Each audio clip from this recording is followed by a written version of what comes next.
kita bahas ya. Oke Gunners, welcome back balik sama gue di biasa opini mingguan Arsenal sepekan ini ngapain apa aja berita-beritanya. Sekalian juga sebenarnya pengen ngerekap transfer ya, buat ngerekap transfer. Oke, biasa gue mulai dari yang sedih-sedih dulu, yakni ya ini cukup bukan sedih sih, seharusnya sih menyenangkan ya, yakni London Paul nih yang melegenda dengan sebagai tempat latihan seniornya Arsenal. Kalau Hell End itu tempat latihannya si junior, kalau London Paul itu buatnya seniornya, itu sudah diganti sekarang jadi Sober Reality ya. Ya biasa lah, seperti King Power Stadium miliknya Leicester, itu kan bukan nama aslinya sebenarnya. Terus kemudian Partey ternyata belum fit, akhirnya nggak diturunkan semalam melawan Liverpool. Oke, sekarang berita-berita yang cukup happy, yakni Georgie dan Rambo jadi coach U14. Ini kayaknya ada semacam apa gitu di Arsenal ya. Kalau pemain habis dua tuh kalau nggak ada kerjaan yang mending jadi sekalian jadi pelatih di ini aja di junior gitu, siapa tahu bisa ngelatih gitu setelah tuanya nanti gitu. Nabung-nabung pengalaman lah kasarannya. Oke, itu juga ada yang cukup mengharukan, yakni ada doa dari Lokonga yang sekarang lagi bermain di apa sih namanya itu di Luton ya. Dia berdoa semoga Arsenal menang dan happy for him too gitu. Terus kemudian ada dari komen Fogging Boss ya. Fogging Boss tuh nggak tahu istilah apa gitu dari Inggris buat panggilan si Arteta soal dia sebelum latihan ke Liverpool dia udah ngasih beberapa kali rekaman kepada para pemainnya di beberapa menit yang krusial, bagaimana mereka kalah dan bagaimana mereka perlu bertindak sebenarnya di pertandingan seperti itu. Menurutku cukup wajar sebenarnya buat ngasih video tayangan, cuman bagaimana pemain bereaksi itu yang berbeda, dan syukurnya ketika video ini dibuat Arsenal sudah menang 3-1 di malamnya.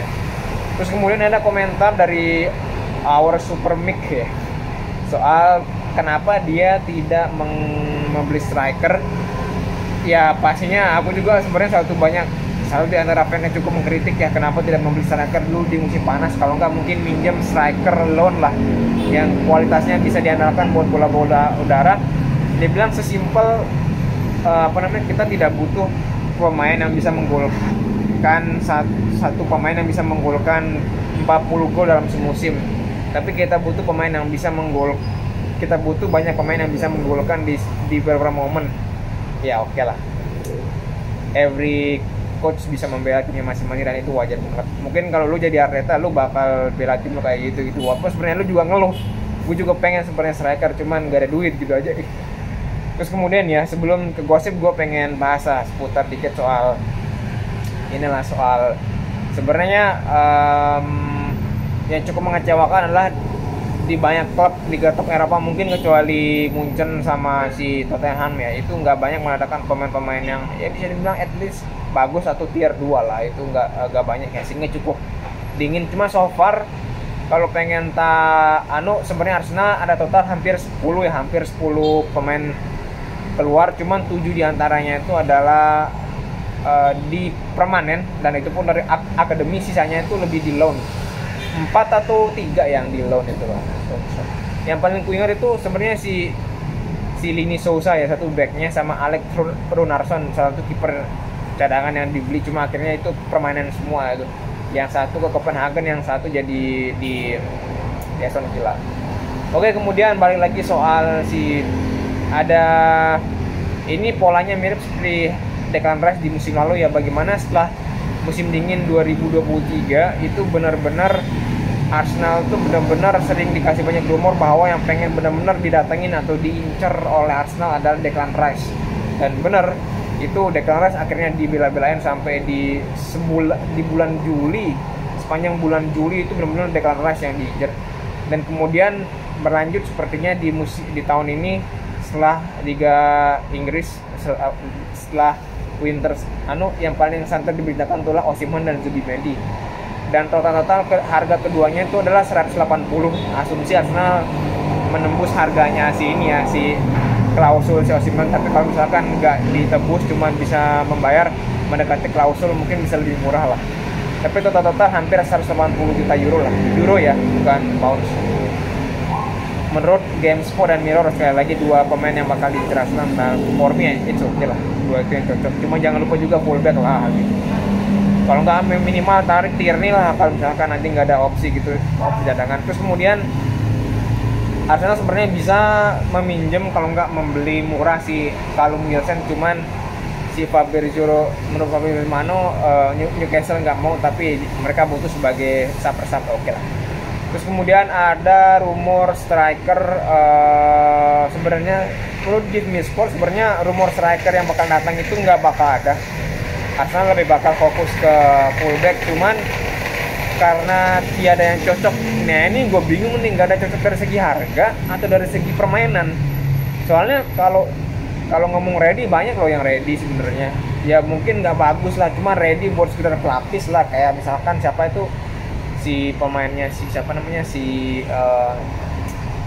siapa namanya yang dipinjam MU dari Spurs. Nah itu juga bisa sebenarnya. Ini menurut di Sport ya.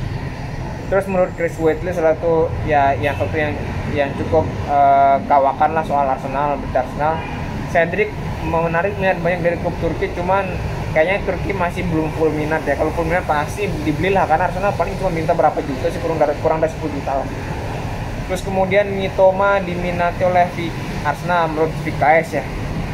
Buat gue kenapa ya Arsenal kayak kuat sekali di rumor-rumor sayap kiri, kok sayap kanan loh yang jarang, padahal walaupun semuanya baru-baru ada si Loresane ya yang terakhir. Oke, ini gue nggak tahu ini mati apa enggak, kayaknya masih ngerekam ya. Cuman oke guys, gue pengen curhat ya, sekaligus sebenarnya pengen menjelaskan. Sebenarnya ini adalah bisa dibilang kayaknya musim ketiga atau musim keempat gue buat sebagai konten kreator Arsenal ya. Cuman sayangnya sampai so far 3 atau 4 tahun ini, 3 atau 4 musim dari 2021 ya, let's say hampir 3 tahun lebih lah, hampir 3 tahun ataupun 4 musim itu gue cuma dapat 9 subscriber guys. Sebenarnya awal mula gue pengen buat ini adalah sebagai ini aja sih, sebagai ada dua alasan utama kuat gue pengen tetap update ya, pengen tetap upload ini bela-belain. Pertama karena gue pengen ada apa ya, semacam gue pengen bentuk kolam sendiri gitu buat diskusi bareng teman-teman Gunners. Yang kedua gue pengen eksperimen sebenarnya, dan ini sebenarnya lebih ke memotivasi gue daripada yang pertama, yakni pengen eksperimen bener nggak sih di atas 200-an dengan cuman bermodal editan sederhana, bahkan tanpa editan sama sekali, suara yang apa adanya gitu kayak ini. Nggak ada editan sama sekali dan tidak bergantung kepada influencer lain di awal-awal, maksudnya buat minta attraction atau pamor mereka buat meningkatkan jangkauan reach channel gua gitu ya. Dan apalagi di topik yang cukup Arsenal seperti ini gitu, topik bola yang cukup Arsenal seperti ini, bukan kayak MU yang udah klub gede, itu bagaimana gitu. Dan ternyata so far ya apa ya, nyampe 1000 aja itu susah bro. Sekedar info yang nyampe 1000 di YouTube tuh susah. Kalau nyampe di 10.000 di IG atau TikTok itu yang susah gitu. Cuma balik lagi menurut gua adalah mungkin ini adalah musim terakhir gua ya. Terakhir gua di sebagai di video anak Arsenal atau VAA kalau di sini gua nyebutnya gitu.